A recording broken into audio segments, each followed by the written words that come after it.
He stood up with a wine glass in his hand and a smile that didn't reach his eyes. "I guess it's time everyone knew," my brother said, looking straight at me, "that Mom and Dad already gave me the house and the lake property years ago." And just like that, in the middle of Thanksgiving dinner, my entire childhood cracked open. If you've ever been blindsided by the people who were supposed to love you equally, you'll understand what that moment felt like. Before I tell you how I handled it, and how I made sure the truth cost them more than they ever imagined, take a second to like and subscribe. My name is Joy Hughes, and I tell stories about betrayal, revenge, and the kind of justice that doesn't always come easy. Now let me tell you what happened the night my brother decided to ruin Thanksgiving. The smell of roasted turkey and cinnamon had filled my parents' house all afternoon, the same house we grew up in, the same house where I learned to walk, where I scraped my knees on the front steps, where my mother used to braid my hair before school. It felt warm and nostalgic when I walked in that evening. Familiar. Too familiar. My husband Daniel squeezed my hand as we stepped inside. "You okay?" he whispered. I nodded. I always nodded. In our family, I was the easy one, the reasonable one, the one who didn't make waves. My older brother Mark was already there, sitting at the head of the dining table like he owned it. His wife Leela had that tight smile she wore around me, polite, calculated. Mom was fussing over the gravy. Dad was carving the turkey with slow, dramatic slices, like it was some ceremonial act. Everything looked normal. But something felt off. Maybe it was the way Mark kept glancing at me.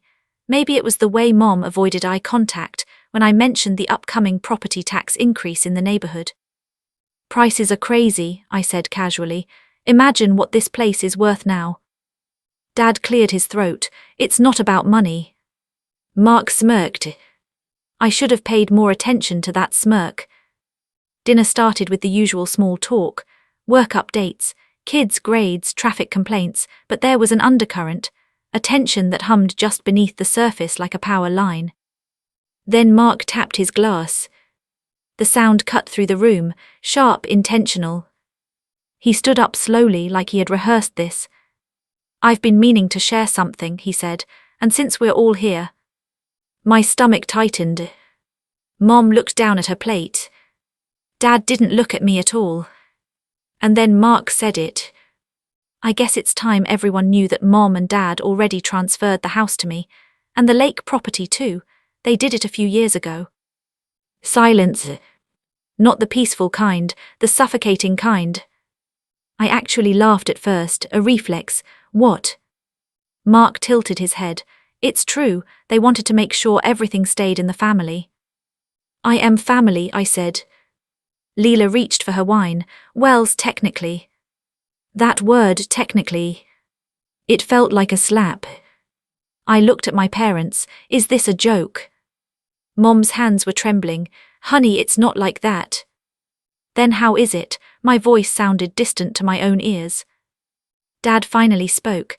"We just thought it was practical. Mark lives closer, he's been more involved." Involved? I remembered the nights I drove 2 hours after work to take Mom to her doctor's appointments, the weekends Daniel and I spent fixing their roof, the time I paid their overdue electric bill when Dad's business had a bad quarter. Involved, I repeated. Mark shrugged. "You moved away." I moved 35 minutes away, 35.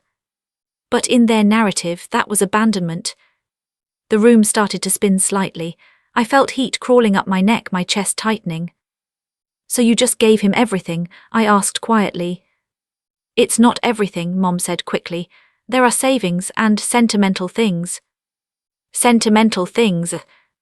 I looked at Daniel. His jaw was clenched so tight I could see the muscle twitching. "Why didn't you tell me?" I asked. Dad's answer was worse than I expected. "Because we knew you react like this." Like this. Like a daughter who just found out she'd been erased. Mark raised his glass again. "No hard feelings, right? We're still family." That's when something inside me shifted. It wasn't a scream. It wasn't a dramatic outburst. It was quieter than that. A realization. They didn't just betray me, they underestimated me. And that, I would later realize, was their biggest mistake. I excused myself and walked into the hallway, the same hallway where our height had been marked in pencil every year. I ran my fingers over the faded lines. Mark's name always slightly above mine. He was always first, always bigger, always more important. I stared at my own name, written in Mom's handwriting. I felt small. And then I felt something else. Anger. Not explosive, not chaotic. Cold. Calculated. Daniel found me a few minutes later. "Say the word," he said softly. "We can leave." I looked toward the dining room. I could hear Mark laughing, Dad's deeper chuckle, Leela's forced giggle. They had already moved on. Like I didn't matter. "No," I said quietly, "let's stay." Daniel searched my face. "You sure?" I nodded. Because in that moment, I understood something important. If they wanted to humiliate me publicly, then whatever came next would also be public. And I would make sure it was unforgettable. I went back to the table with a smile, not fake, not hysterical. Just calm. "You're right," I said to Mark, lifting my glass. "No hard feelings." He looked relieved, smug. Mom exhaled. Dad relaxed. They thought the storm had passed. But storms don't always announce themselves with thunder. Sometimes they gather quietly on the horizon. And sometimes when they finally hit, they change everything.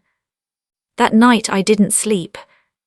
I lay in bed staring at the ceiling, replaying every memory of childhood favoritism I had brushed aside. The way Mark always got the newer car, the bigger bedroom, the benefit of the doubt.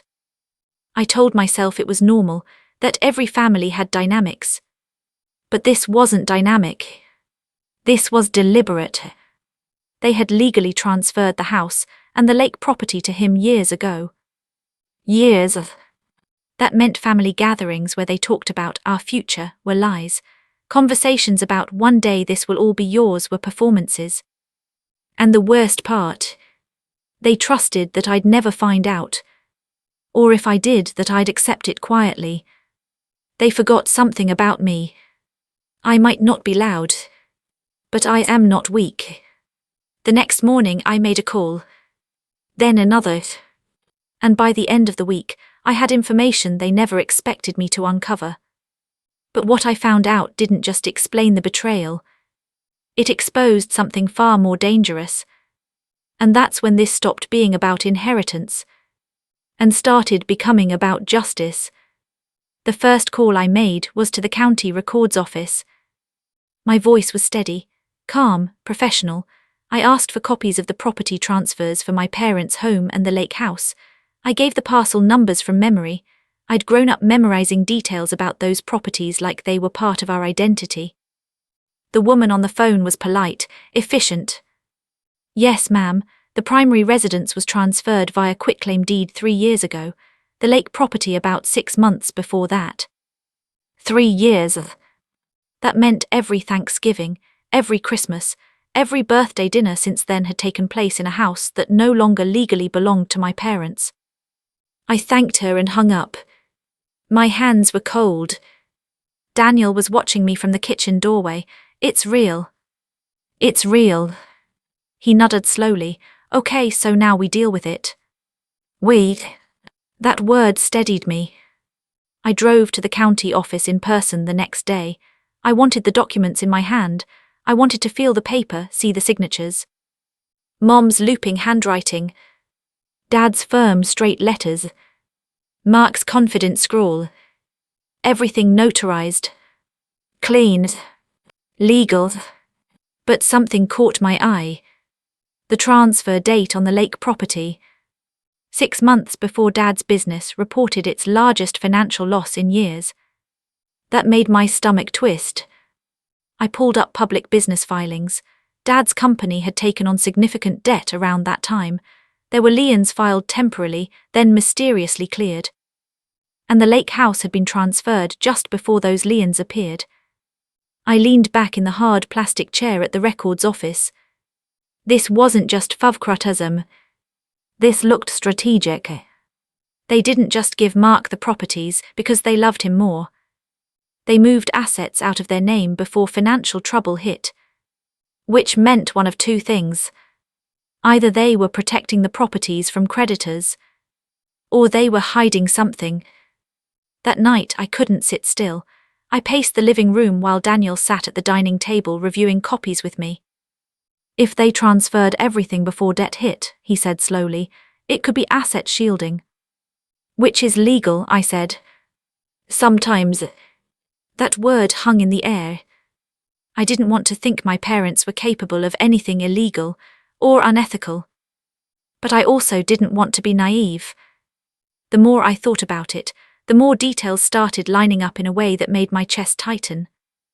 3 years ago, Dad had asked me for a short-term loan, $50,000.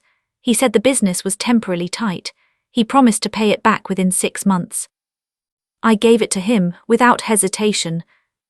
I'd just received a bonus at work. Daniel and I postponed our kitchen renovation. I told myself it was what family did. He paid back $20,000. Then nothing. Whenever I asked gently, he'd wave it off. Soon, just give me time. And I did. Because I trusted him. Now I was sitting at the table, staring at paperwork that showed he had already given both major properties to Mark before asking me for money. That meant when he borrowed from me, he had already secured his assets under my brother's name. Which meant I was never collateral. I was convenience. I felt something shift again. This wasn't just emotional betrayal. This was financial manipulation. I looked at Daniel. They knew. He nodded slowly. Yeah. And Mark knew too. Because Mark wasn't surprised at Thanksgiving. He wasn't nervous, he was triumphant. That speech had been rehearsed. They'd probably talked about it for years. Should we confront them? Daniel asked. I shook my head. No, because confrontation would give them time to prepare. Instead, I called someone else. An attorney. Not because I wanted to sue, not yet. But because I needed clarity. I told her everything, the transfers, the debt, the unpaid loan. She was quiet for a moment. Technically, she said carefully, transferring property before debt collection can be legal, but if it's proven to be done with the intent to defraud creditors, it can be challenged. What about personal loans from family? I asked. Was there a contract? No, just bank transfer records. She sighed softly. That makes it complicated. Complicated. That word again. I hung up and sat in silence. I didn't want to destroy my parents. Despite everything, I loved them. But I couldn't ignore what this felt like. They had secured their legacy through Mark. And used me as a financial cushion. All while smiling at family dinners. Over the next few weeks I watched. I attended Sunday lunches, I played my role, the calm daughter. Mark got more comfortable, more careless. One afternoon at the lake house, he made a joke while standing on the dock. Better enjoy this view while you can, he said. Technically it's mine. He said technically again. I smiled back. Must feel nice to have everything handed to you. He laughed. It wasn't handed to me. I'm the responsible one. Mom and Dad trust me. Trust? That word scraped against my nerves. Later that day, while helping Mom in the kitchen, I tried one more time. Why didn't you tell me? I asked quietly. She avoided my eyes. We didn't want drama. You created drama. Her voice dropped. Mark needs stability. His investments are risky. We wanted to make sure he had something secure. My heart pounded. His investments. She froze. Mom, what investments? She realized too late she'd said too much. Mark had been dabbling in speculative real estate and startup ventures, high risk, high reward. And my parents had transferred the properties to him to help him leverage his portfolio. Which meant the house I grew up in, and the lake house full of childhood memories, were potentially collateral for his gambles.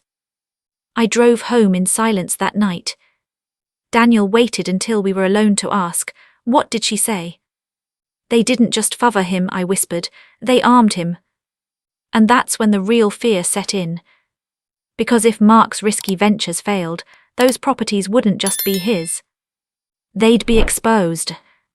And my parents would have nothing left. The injustice I felt slowly began morphing into something else. A strategy. If Mark was leveraging those properties, there would be filings, business structures, paper trails. And if he had used them improperly, I could expose it. Not to hurt my parents, but to stop him. Because for the first time I saw the full picture. Mark hadn't just accepted the gift. He'd encouraged it. Manipulated it. He'd convinced them he was the golden son who deserved security, while quietly putting everything at risk. And when he stood up at Thanksgiving, that wasn't a celebration. It was a warning. He wanted me to know I had no power.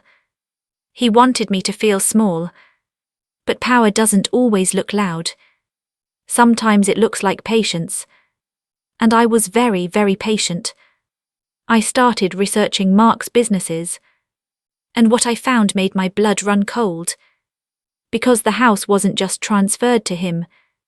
It was tied to something far bigger. Something that, if exposed, wouldn't just embarrass him. It would unravel everything. And for the first time since Thanksgiving, I smiled. Not because I was over it, but because I finally understood the battlefield. And I knew exactly where to aim. Mark had always loved big promises. Big risks, big talk, big returns. When we were kids, he'd convinced neighborhood kids to invest their Halloween candy in his imaginary trading system. He'd swear he could double their stash by the end of the week. Sometimes he did. Most of the time he didn't. But he always walked away with more than he started with. That hadn't changed. Over the next month I dug quietly into his ventures. Public filings, LLC registrations, partnership announcements. He wasn't subtle. His name was attached to 3 different companies. One was a real estate investment group focused on distressed properties. One was a tech startup claiming to revolutionize short-term rental management. And one was a private equity fund with barely any online presence, but a lot of bold language. The real estate group caught my attention first. 2 years ago, shortly after my parents transferred the lake house, Mark had used it as part of a personal asset statement to secure financing for his group. It wasn't technically illegal. Owners can leverage property for loans.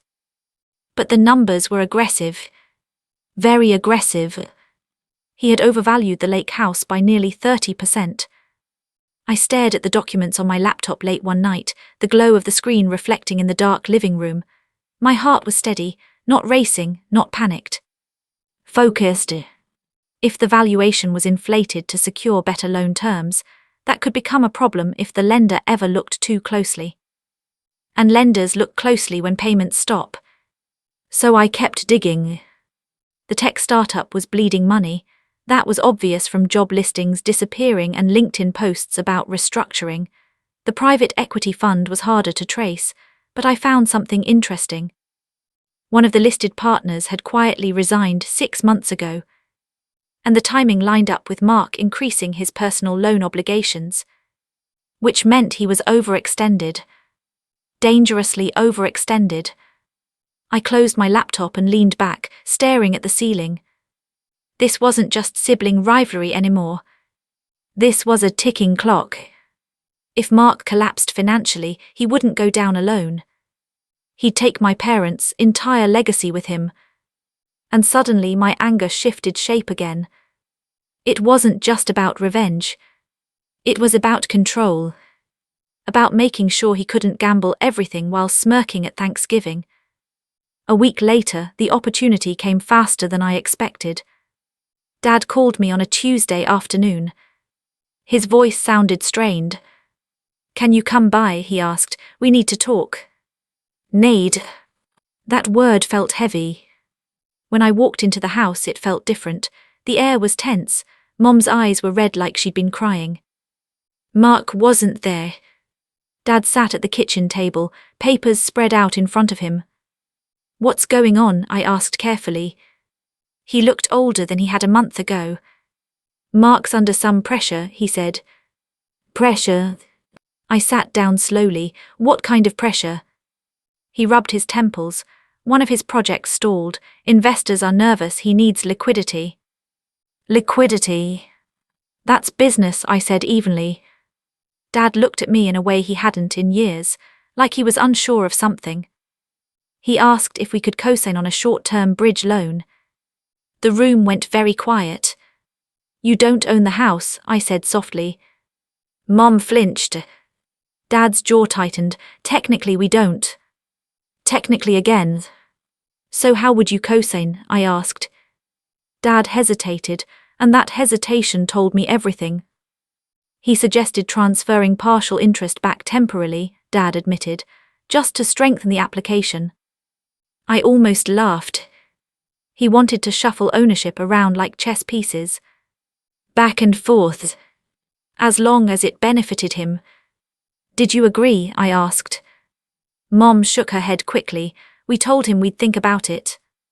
I looked at them, really looked at them. They were scared. Not of me. Of him. The golden son. The responsible one. The one they trusted.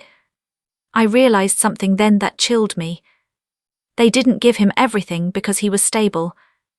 They gave him everything because he convinced them he was their only safe bet.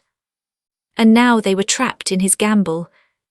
I felt a flicker of something I didn't expect. Pity. But pity doesn't erase betrayal. "Dad," I said calmly, "do you remember the $50,000 I loaned you?" He froze. "Yes. You still owe me 30. Mom looked down. "We were going to pay you," Dad said weakly. "With what?" I asked gently. "You don't own anything." The words weren't cruel. They were factual. He flinched anyway. That's when I saw it. The crack. The realization that they had stripped themselves of leverage. Mark controlled the properties. Mark controlled the decisions. And if he failed, they would be collateral damage. I left that day with something more valuable than documents. I left with clarity. Mark's empire wasn't strong. It was fragile. And fragile things break under the right pressure. Over the next few weeks, I did something that even Daniel didn't fully understand at first. I reached out to one of Mark's former business partners. The one who had resigned. I didn't accuse, I didn't threaten. I simply introduced myself. "I'm Mark's sister," I said. "I'm trying to understand some things about his projects."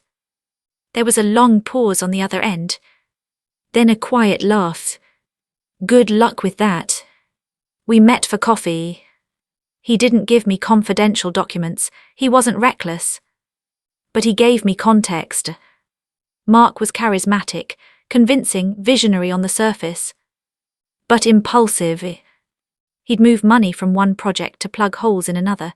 He'd overpromise returns. He'd leverage personal assets to secure short-term capital without long-term stability. "He's always one big deal away from collapse," the former partner said. That sentence echoed in my mind for days. One big deal away from collapse. And I knew exactly what that deal was. A new luxury development he'd been bragging about online. He positioned himself as the lead investor. But based on timelines, he was still securing funding. Which meant he was vulnerable. I didn't want to destroy him. Not completely. But I needed to protect what he was risking. So I made a decision that would change everything. I called the lending institution tied to his real estate group. Not anonymously. Not maliciously. I simply asked questions as a concerned family member. I inquired about general lending standards, about asset valuations, about risk exposure when properties are used as leverage across multiple ventures. I didn't accuse Mark of anything. I just made them look closer. Sometimes that's all it takes. A closer look. 2 weeks later, Mark showed up at my house unannounced. His usual confidence was thinner. "What did you do?" he demanded the second I opened the door. I blinked slowly. "Excuse me." "The bank is reviewing everything," he snapped. "They're asking for updated appraisals, revised income projections." "That sounds normal," I said calmly. He stepped closer. "Did you call them?" I held his gaze. Maybe they just decided to do their job. His jaw clenched. "You have no idea what you're messing with." I felt that cold calmness settle over me again. "No," I said quietly, "you have no idea what you've been messing with." For the first time in my life, I saw fear flicker in his eyes. Because he finally understood something. I wasn't going to scream. I wasn't going to beg. I was going to apply pressure. Strategic, precise, controlled. He left without another word. 3 days later, I got another call. This time from Mom. Her voice was shaking. "They froze part of his funding," she whispered. "They want reassessments." I closed my eyes. It had started. And the worst part for Mark. I hadn't even pulled the hardest lever yet. Because there was still one truth sitting quietly in my back pocket. One truth about the Lake House transfer that, if exposed publicly, wouldn't just stall his deals. It would unravel his credibility completely. And this time, when the family gathered for dinner, I wouldn't be the one caught off guard. I would be the one standing up. The truth I'd been holding onto wasn't dramatic on the surface. It was a date. Just a simple, overlooked date. The Lake House transfer had been signed and notarized on a Monday afternoon. At 3:42 p.m. I knew that because I had stared at the scanned copy long enough to memorize every inch of it. What bothered me wasn't the time. It was where Dad had supposedly been that day. 3 years ago, on that exact Monday, Dad had been in the hospital. I remembered because I was the one who took him. He'd had chest pains, not a heart attack, thank God, but serious enough that they kept him overnight for observation. I sat in that stiff vinyl chair beside his bed until midnight. I remember the smell of antiseptic, the steady beep of the monitor, the way his hand felt colder than usual when I held it. Mark didn't show up until the next morning, which meant at 3:42 p.m. when the Lake House deed was signed and notarized, Dad wasn't at a law office. He was in a hospital gown. The first time I realized that, I thought maybe I was misremembering. Trauma distorts memory. But I'm not careless. I went through old photos on my phone. There it was, a picture I'd taken of Dad that afternoon. He hated hospitals and was trying to make a joke. The timestamp was 4:11 p.m. He was still in the hospital room. The deed had been signed less than 30 minutes earlier. My stomach dropped. There are only a few possibilities in a situation like that. Either the document was signed on a different day and backdated, or someone else signed on his behalf. Neither option felt clean. I didn't confront anyone immediately. I waited. I confirmed hospital admission records through the online portal Dad had once shared with me when I helped him manage appointments. The timeline matched my memory perfectly. 3:42 p.m. He was still admitted. I sat at my kitchen table that night, staring at the printed copy of the deed. If Mark had arranged for the document to be signed without Dad physically present, that meant the transfer might not be airtight. And if it wasn't airtight, then the Lake House wasn't as secure as Mark believed. The next family dinner was tense before I even walked in. Mark was quieter, shorter-tempered. His funding issues hadn't resolved. The bank had ordered updated appraisals and the new numbers were less generous than his projections. Mom kept glancing between us like she was waiting for a bomb to explode. We sat down to eat. No one mentioned business. No one mentioned property. It was suffocating. Halfway through dinner, Mark's phone buzzed. He checked it and the color drained from his face. "What?" Dad asked. "Nothing," Mark snapped.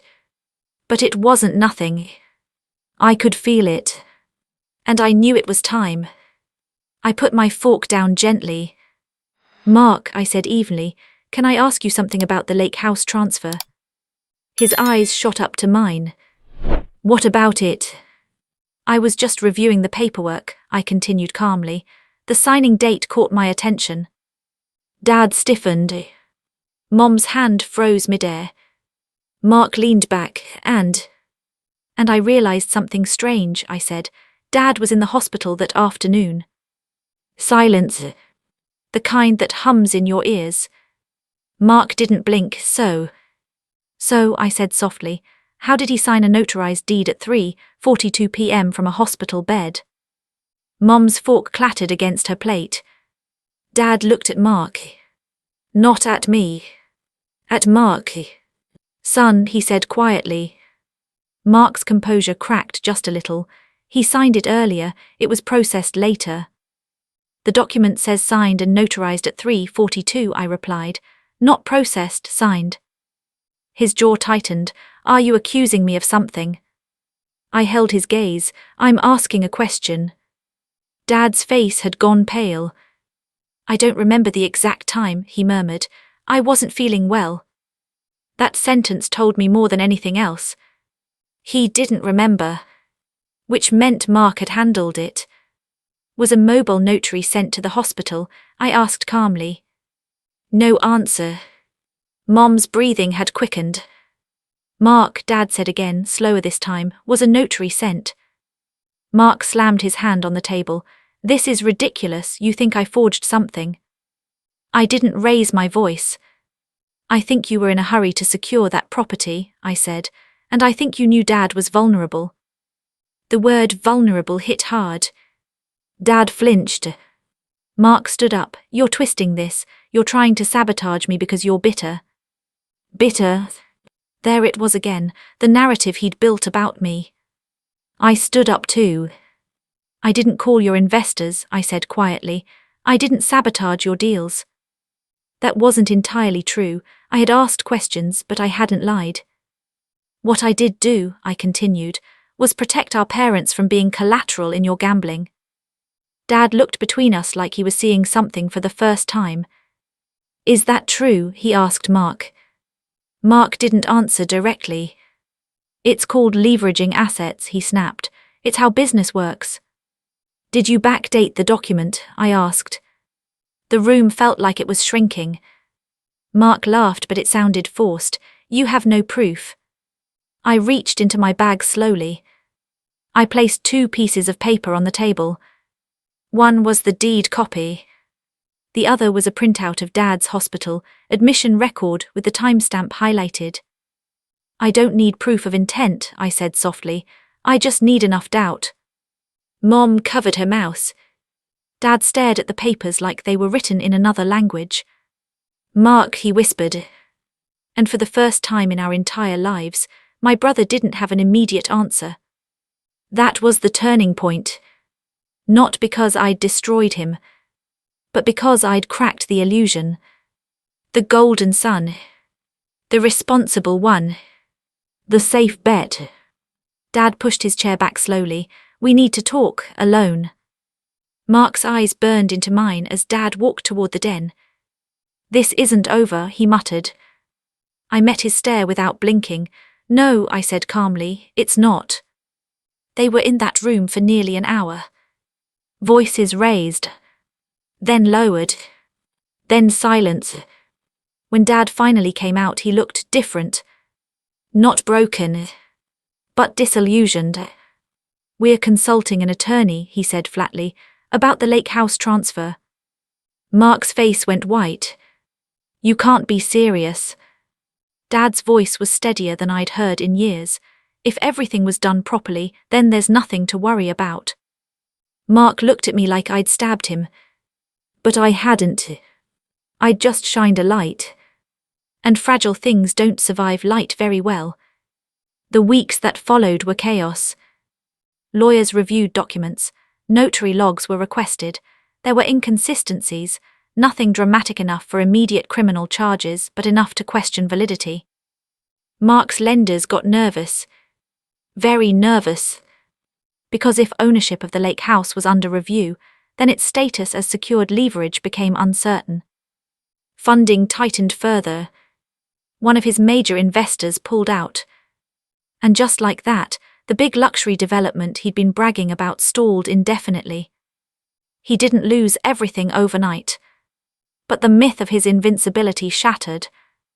And the most painful part for him, it wasn't me exposing it. It was Dad questioning him.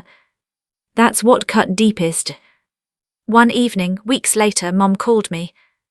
Her voice was softer than it had been in years. "We didn't realize," she said quietly. "We thought we were helping him." "I know," I replied. "And we hurt you in the process." I swallowed hard. "Yes, you did." There was a long silence. "We're restructuring the estate," she said finally. "Properly, fairly." I closed my eyes. Not because I'd won, but because I finally felt seen. Mark didn't speak to me for months. When he did, it wasn't an apology. It was a warning. "You think you saved them," he said coldly, "but you just humiliated me." I looked at him calmly. "No," I said, "you humiliated yourself, I just stopped protecting you." And that was the truth.